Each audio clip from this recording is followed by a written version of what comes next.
occasion. And again, we can't thank all of you for taking time out of your day to come and join us. We're here because of two people. One is, I want to thank, first of all, ladies and gentlemen, the legend herself, royalty for basketball at the highest level possible, Jody Conradt.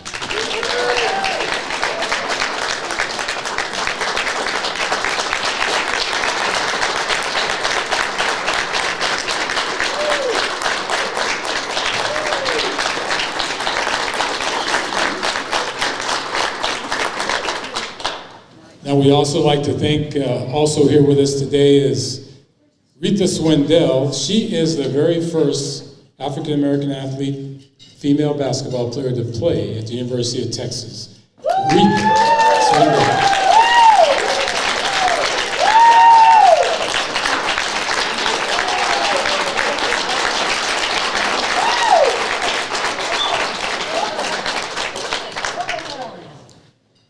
Next to her, we have a young lady that's going to be inducted on June 28th in the El Paso Athletic Hall of Fame in the athlete category. Ladies and gentlemen, without no further ado, Evwella Munn, right here.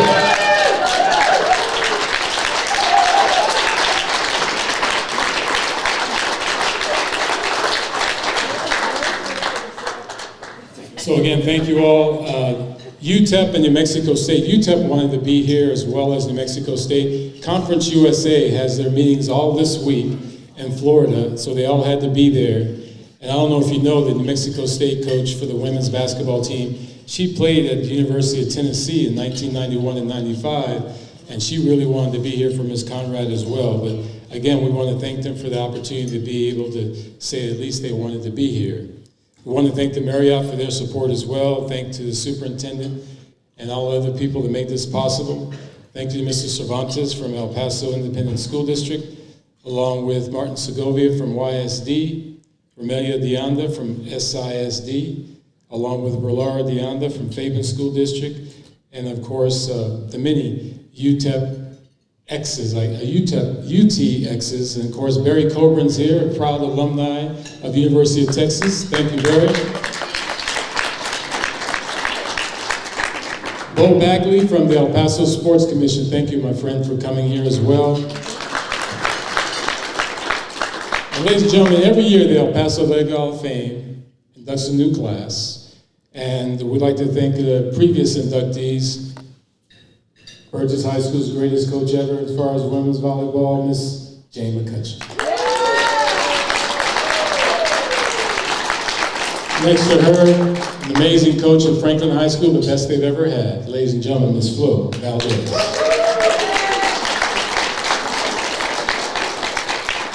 And the young lady that I helped through school while we were in high school together. From Burgess High School, ladies and gentlemen, you didn't get any better than this. Marion Bennett, right here.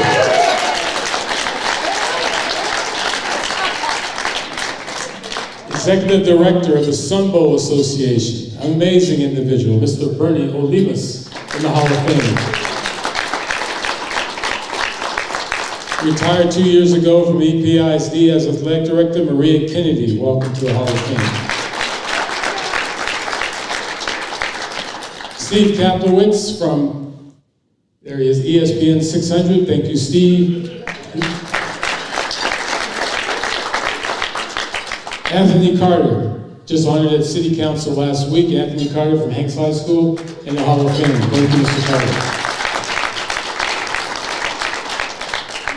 Ray Adalto, he's the secretary right now for the El Paso Athletic Hall of Fame. He's in the Hall of Fame, Ray Adalto. And next year's president of the Hall of Fame, Mr. Ruben R. Ramirez, right there. And this year's president of the Hall of Fame, ladies and gentlemen, nobody is the nicest guy in the world, right here, Dr. Scott Stein.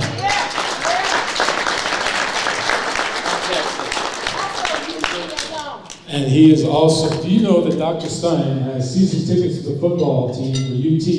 He goes to every game, but also, this gentleman is so giving in our community. Just a special UT alum, special human being, Dr. Scott Stein, right here. The class of 2023, some of them were not able to be with us, but the ones that are here, Mr. Pat O'Neill. Where's Mr. O'Neill? Mr. Charlie Miller. Charlie Miller, right there. And as we mentioned, Miss Evwella Munn. And you know, we're very lucky in the city of El Paso to have individuals in the Hall of Fame, but even more so, never in the history of the Hall of Fame, in its 65-year history, 65-year history, has a city mayor been inducted in the Hall of Fame. This gentleman right here, I was very proud to be able to go to UTEP, and very proud one day to play pickup basketball with this gentleman. And I owe it to this gentleman because I used to dunk on him so many times. Hey, this is the official rebounder. He's better than Charles Barkley on the rebound. Ladies and gentlemen, he won as mayor twice with the highest voting as far as percentage of winning over his opponent ever. Ladies and gentlemen, this is Mayor Oscar Lisa in the Hall of Fame.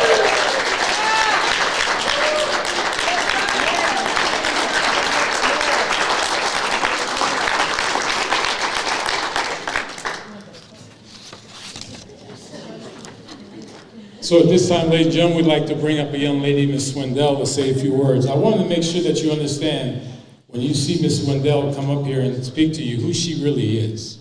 Rita Swindell is from Texas. She went to Center High School. But do you realize that this young lady, she won, when she was a high school senior, she won the triple jump, the long jump, and the high jump. And she set a national record when she won the triple jump. And what happens next? She goes to the University of Texas. And she plays center. Can you imagine this though? She scored 1,800 points. And she had 1,800 rebounds.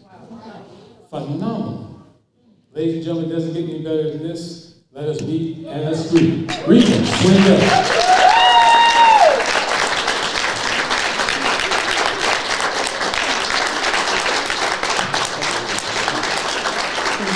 Thank you.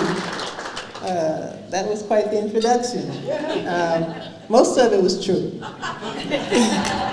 But congratulations to all of the honorees today. It's a pleasure to be here. I'm excited to be here for Munn, of course. And I think I was probably here to tell you a couple of stories about Munn, I would think. My mom's here. Your mom will love these stories. Because as you know, I was there, we played the first game at the Airway Center. And we played against Temple, which is where I played against Munn for the first time. And the game was very close. We almost lost. And it was because of Evwella Munn. She scored the first point at the Airway Center. And she scored many more after that. Jody, she was at Temple and I was at Texas, of course. So now our big rival is Stephen F. Austin. So Jody asked me to go with her to recruit. And I'm like, I don't want to go to recruit, you know. And she, well, if you don't go, Evwella might go to Stephen F. Austin. So I said, I'm ready. And luckily, we did get Munn to come to Texas, and there's a great tradition there because of her. And it's a pleasure and an honor to be here and to play ball with you. Thank you.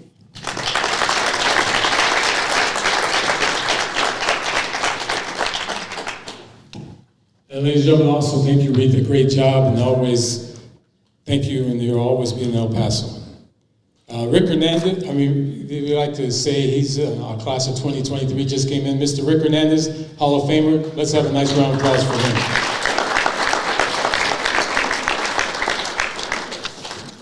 So at this time, I want to make a quick note here. Here it is.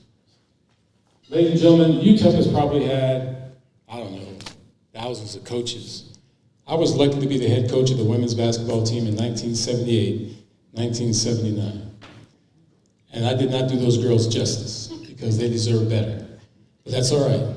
We were cool. But our very first game, me as the head coach, we went to the University of Texas, and we played the University of Texas women's basketball team. My very first game, unbelievable. They beat us like a drum. It was 124-49. But don't feel bad, because I've never in my life seen the best halftime food ever. And before the game, I said, ladies, you go home and play. I'm sitting here. This is great food, man. I'm saying, what is this?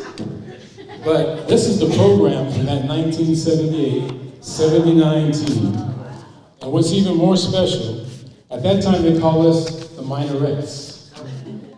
Oh my God. But this is a team, look at Wayne over there with this little fro, man. And this is our team from that year. And there's one lady here today that's in this program. She played in that game.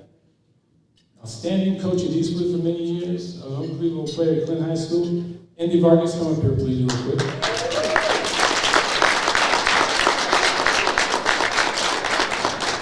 Okay, I'm going to give you this program. Okay. And Ms. Conrad will sign it later. Okay. For you to be able to be a part of something very special with that team. Is that cool? That's very cool. Thank you. Andy Vargas, thank you. I did tell that table the story about the 0 bars, by the way. Oh, yeah, that's 0 bars, I tell you.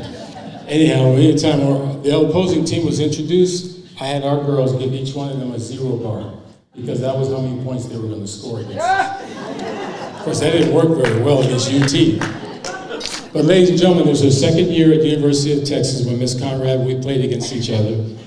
This young lady has won 900 games as a women's college basketball coach. In 1984, they won the national championship undefeated, 34-0. The first team ever to do it, undefeated. She's a 6-time National College Women's Basketball Coach of the Year. She was inducted in the Hall of Fame for Texas in 1996. In 1997, she was inducted into the Texas Sports Hall of Fame. And then in 1998, the granddaddy of them all, the Mecca. 1998, she was inducted into the James Naismith Memorial Basketball Hall of Fame and the second woman inducted. That's the same Hall of Fame that Coach Don Haskins is in as well. That's how prestigious that group is. And then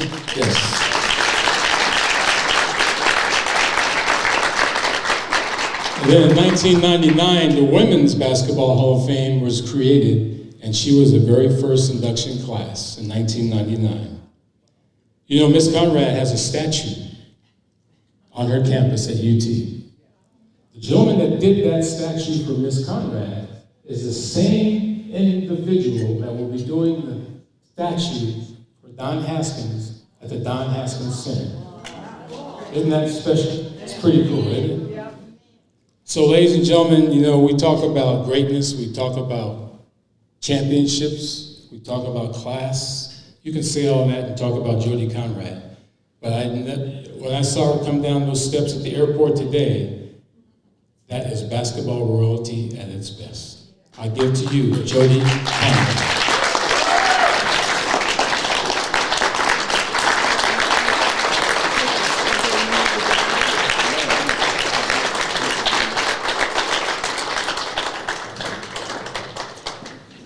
You know, I have prided myself in not being too surprised about things. As a coach, you don't like surprises, but I was surprised to see this turnout today. I had no idea. And I have to tell you, my whole purpose of coming here was to see Evwella and to congratulate her on her induction into the Hall of Fame. And as I did that, I said, congratulations, and why has it taken so long? Because I've coached a lot of young women, and most of them are really, really talented, and most of them are really, really passionate and committed to the game. And I know that everyone thinks over the 30 or 40-year period where women's basketball has continued to grow and blossom, that the players today are the best ever. I can tell you sincerely that there are more great players today, but the players, Evwella Munn, Retha Swindell, and so many just like them, were just as talented as the players we have today. And the only thing that limited their notoriety and their reputation was that people didn't pay that much attention early on. But because of young women like them who set the foundation and happened to be, luckily for me, at the University of Texas, then the game has continued to grow, and we're in a special time right now for the growth of women's sports and women's basketball in particular. And it's so meaningful for me to be here because I know everyone in this room have either supported, coached, or in some way enhanced the opportunity that young women have today. And with that opportunity has come so many accomplishments and so much joy and pleasure that all of us have had an opportunity to be a part of because of those young women, their commitment, their dedication, and the fact that they played simply because they love the game. And all of us stand on shoulders of those who came before us who had that same passion, that same drive, but didn't necessarily have the same opportunity. So I love coming to El Paso. I haven't been here that much. I always look forward to it because I think this is a very welcoming community. And there's a culture here that is not duplicated in a lot of places in the country. I remember coming here. I did not come here to recruit Evwella because when she came to the University of Texas, as Retha alluded to, Retha came to the University of Texas on an academic scholarship because there were no scholarships for women's athletics in 1976 when I went to the University of Texas. So that tells you how special Retha was, to come to a very white environment, to come to play a sport which at that point in time was considered male-dominated, but she was the first player. And I have to also say they had a team that had played for a couple of years. And that coach had done a really good job. He had been hired as an instructor and in the rec department, and he was coaching as an addition to that job. So when I was hired, I was the first full-time person hired to coach basketball. So obviously he's not in that job anymore, and it wasn't a very popular decision. So most of the players, in fact, all the players on the team that had been playing quit, except two. Retha was one of those, so she'll always be special to me. The other one was a young woman whom you might recognize the name of Kathy Self Morgan. She won several state championships at Westlake and later at Duncanville. So it was a meager beginning in terms of what women expected when they joined teams. But the reason that Temple almost beat us was because they had been giving scholarships for any number of years. The junior colleges were much more advanced and much more farther along in the development of their programs. And the first time I saw Evwella play, then my motivation was to get Retha and anybody else I could influence her to come to the University of Texas. She had that classic jump shot. She was a slasher, she was a scorer, and she was a tremendous defensive player. So I've coached All-Americans, I've coached people who played in the Olympics, but there were none who had any more talent or loved the game or played any harder than you did. So I appreciate that, and I know this community welcomes your induction into the Hall of Fame. And believe it or not, I had never gotten a chance to meet her mother, and I am so honored that you were able to come today. I know what kind of mother you are from the daughter that I had an opportunity to have in a part of my life. So thank you for that.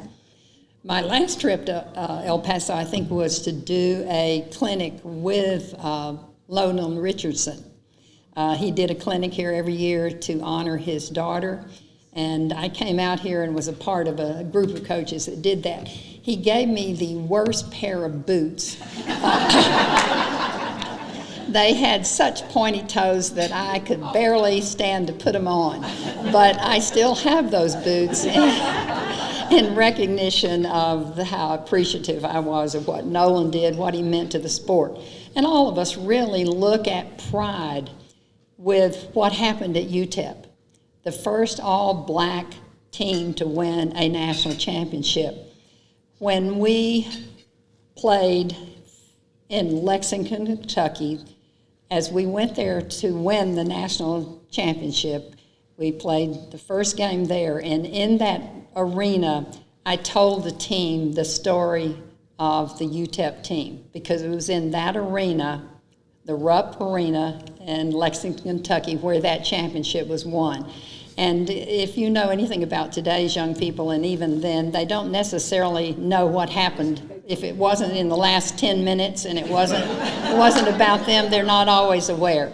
But I mentioned to that team as part of their motivational pregame, you were about to play for a national championship where the first all-black starting five won a national championship at UTEP. So I remember that history, and it was so significant for our sport and what has grown from that. So I might not have been to El Paso a lot, but I truly mean it. It is near and dear to me, and I have such good and fond memories of being here. So thank you. Again, I did not expect this at all. Most of the things that happened, I didn't expect. I grew up in a very small town, 1,300 people in my hometown. There were 22 people in my graduating class. I played basketball because every little girl grew up wanting to play on the team. And I didn't ever envision myself as a coach, because in small towns like that, you hire 3 or 4 football coaches, and I'm convinced that they draw straws. And the long straw drives the bus, and the short straw coach girls basketball. So I had 2 male coaches. I need that. I'm having allergy issues, as you can probably tell. I thought maybe when I came out here to the desert they'd go away, but they really haven't. So I never envisioned that I would coach, because I didn't see anyone who looked like me doing that. But Title IX happened about the time that I was graduating. I have to always admit and make excuses. I went to Baylor. I have 2 degrees from Baylor, so it took me a while to wise up enough to get to the University of Texas. But people ask me sometimes, how did somebody with 2 degrees from Baylor and a Baptist background get to a place like the University of Texas? And I tell them, well, the Lord calls us to do missionary work in various and sundry places. So I know some of you can appreciate if you have been one of those advocates for women and opportunities for women, whether it was a sport or other opportunities that are traditionally male. I know you have done your own share of missionary work, and for that I appreciate you. And for you guys here, the most important thing for us is to have advocates and to have allies. And I know that so many of you have also been instrumental in growing sports for girls and boys, and those opportunities are going to continue to need to be advocated for, because a lot of things are happening now in our sport and in our world where Title IX may not be the law of the day. And I think the greatest thing that a person can have outside of family and faith is opportunity. What else can you ask for except for opportunity? I apologize. I don't want to take time. I know the mayor's got other things he needs to do, and I heard some of you needed to get back to work. But I'll be happy to answer questions or continue the conversation if it's appropriate. But I don't want to detain you. I just want to say one more time, I am so appreciative of your being here. It means the world to me. I don't remember a lot of the wins. I remember all the losses. And the wins, the longer I'm away from the sport in an active role, it's not about the wins and the losses. It's about the relationships, and it's about the bonding. And and the life lessons that sports affords to everyone who participates. There's never been a time in our society where I think teamwork is any more important than it is today. It's really easy for us to get isolated in our phones and in our social media, and the pandemic didn't help with that. But I can't think of any jobs where teamwork is not essential. The wonderful thing about sports and about teamwork is it allows us as individuals to be even better than we could have imagined as individuals. So thank you for what you do. Thank you for letting me be a part of your team today. And I'll be here to visit with all of you, and I welcome that.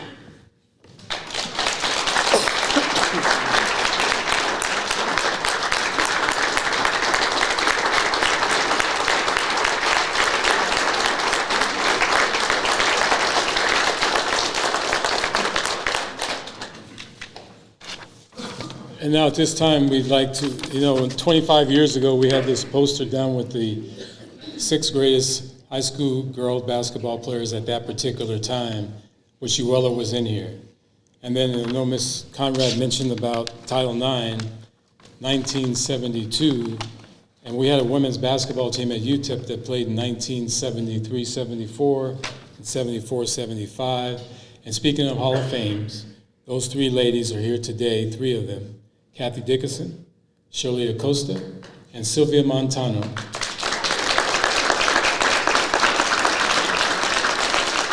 And those 3 ladies, along with that particular team, was inducted into the UTEP Hall of Fame back in September. Congratulations, ladies. Awesome.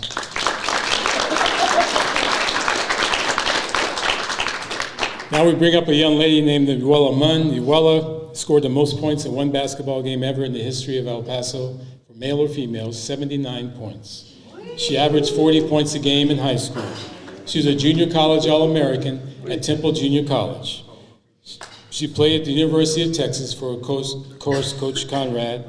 She was also invited to try out for the United States Olympic team. She would have been the first female basketball player from El Paso to have played professionally.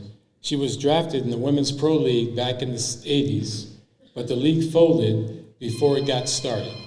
So ladies and gentlemen, how special it is for us to be able to sit here today and see one of the inductees come June 28th for the El Paso Athletic Hall of Fame, Evwella Munn.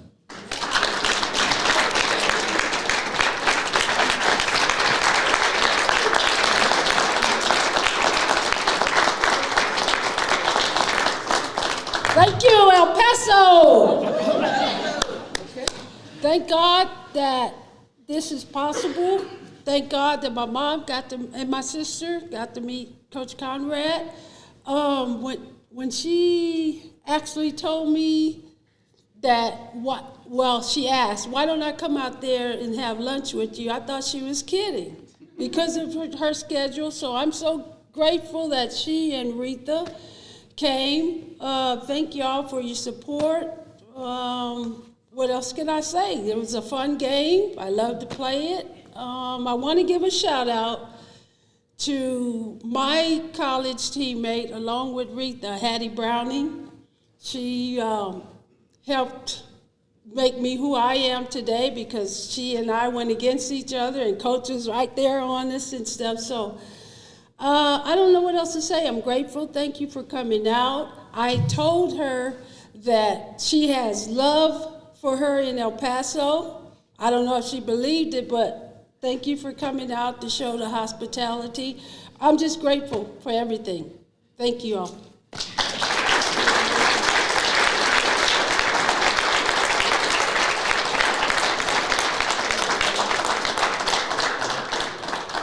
And Ms. Conrad, if you could come join me at the podium, please, real quick. We'd like to give out these very special souvenirs. We made this special ticket. Ace, I want to thank you for doing this. But we made this special ticket, and we have 2 of them for 2 special people. The first, the mayor of El Paso, Mr. Oscar Lisa, if you'll present this to him. Come on up and take your picture with her, please.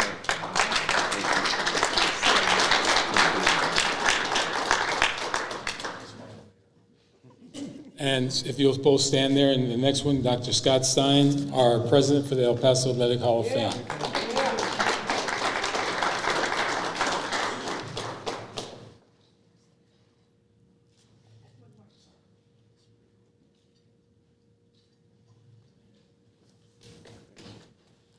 And Mayor, if you will, Mayor Lisa, if you'll come up, sir. You know, it's kind of nice to be standing here with Dr. Stein. I've known Dr. Stein since probably early 70s, and for him and I to be standing with you is an incredible honor. You know, for us to be standing anywhere together is hard to believe, but that's another story for another day. But no, it's a great honor to be here, Ms. Munn. Congratulations in this great accomplishment, and I agree with you. What took so darn long? Where's Ruben? There you are. Oh, it was Scott. Okay, I just want to make sure because you're right. What incredible stats. I mean, you think about it.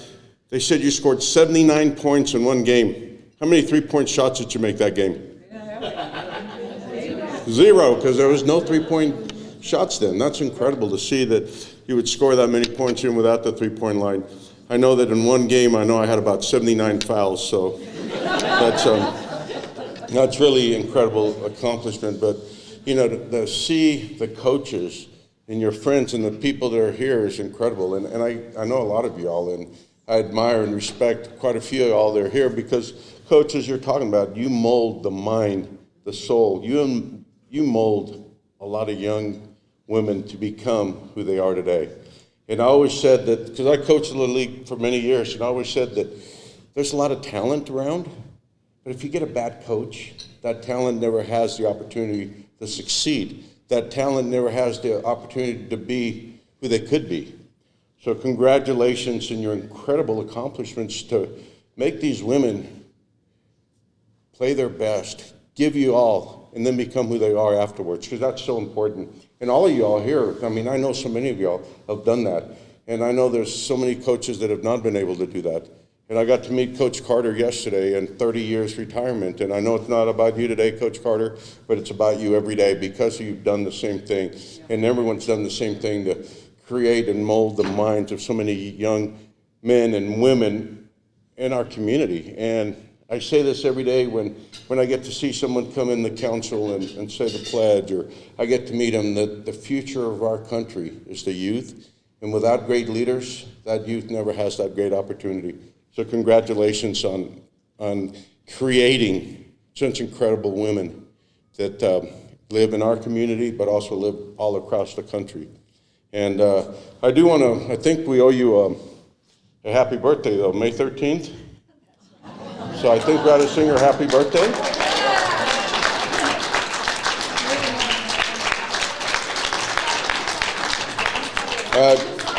I'll hold the microphone away from myself so y'all don't get to hear me sing, but ready? 1, 2, 3. Happy birthday to you.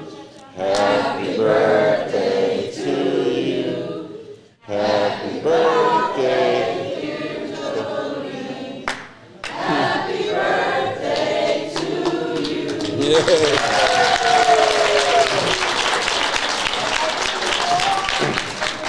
May 13th, huh? Well, mine's May 7th, so I happen to be 6 days older than you. I do want to hand you something because I know that as elected official, I only get 1.5 hours to speak to you all today. I'm on a time limit today. Now, I do want to, again, thank you for being in El Paso because we're very proud of Ms. Munn, but we're very proud of our city and our people in our community. So if you could come up, please, I want to give you something. And this is the key to the city. Oh, wow. And it's the people of El Paso, Texas proudly present the key to the city to Coach Jody Conradt and sincerely say, mi casa es su casa. I do understand that. That's about all. So now you have the key to the front door to the most wonderful, giving, and caring city in America. Thank you, and may God bless you.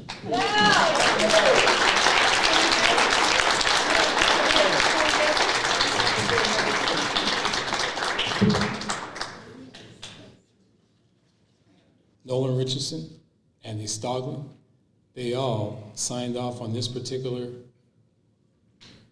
application for the Hall back in 1982. And today, she gets her true due to be able to be inducted. And at this time, we'd like to make a presentation to you, Evwella, and Marion Bennett, if you'll please come up, please. And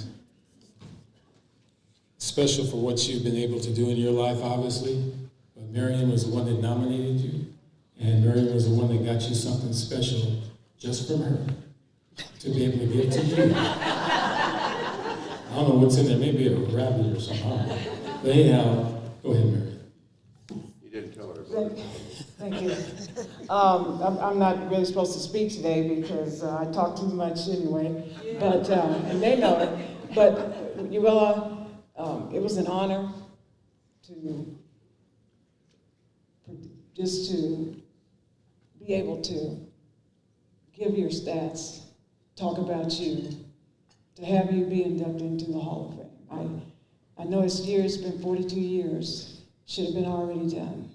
So today, and when they voted, this sweet committee voted almost unanimously, it was almost unheard of. But it couldn't have gone to a better player. We set the bar high. And for that, I'd like to present you with the Hall of Fame ring. Thank you.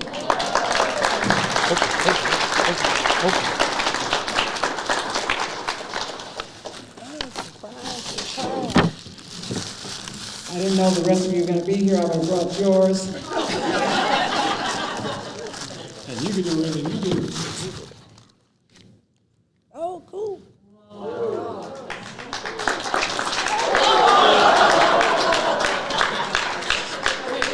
I didn't do that with the basketball.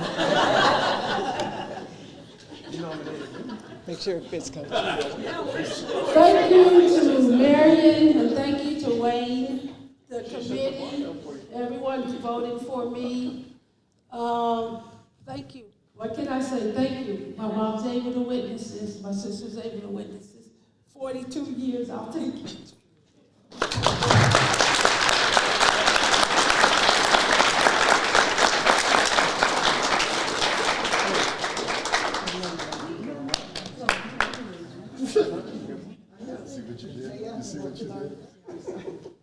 And so from closing remarks, Dr. Stein, if you'll come up, and then Ms. Conradt, you can say some closing remarks as well. Just say thank you. I just want to thank everybody for coming for this special occasion. It's been awesome for El Paso. Thank you so much. And thanks, Coach. I appreciate it. And then Ms. Conradt, if you'll come up, please, and say some closing remarks for all of us. And Bo Bagley, if you could come up, please, and we'll take a picture with her. Ms. Conradt, real quick. Of course, the El Paso Sports Commission does so many great things, and is also a sponsor for the El Paso Athletic Hall of Fame banquet. And we'd like to take this quick picture with you with Ms. Conradt. And at that time, Ms. Conradt will say some closing remarks. And then the media, if you want to do interviews or what have you. And of course, we have a podcast to do as well. Right here, brother. Go back with the Sports Commission. Thank you so much for coming down.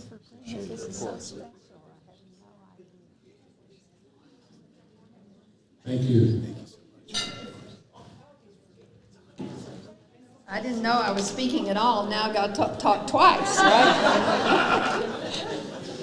Again, thank you for wonderful hospitality, and it's one more memorable day in El Paso that I will never forget. And it just always warms my heart when I see people come together, and sports does that. It does it in so many ways. We have diverse backgrounds, diverse ideas. We believe in some of the similar things, but nothing combines and brings people together like sports. So thanks for your role in that. And wherever your loyalties are, we're going to have a good football year. So, so to everybody, thank you so much. Hook 'em.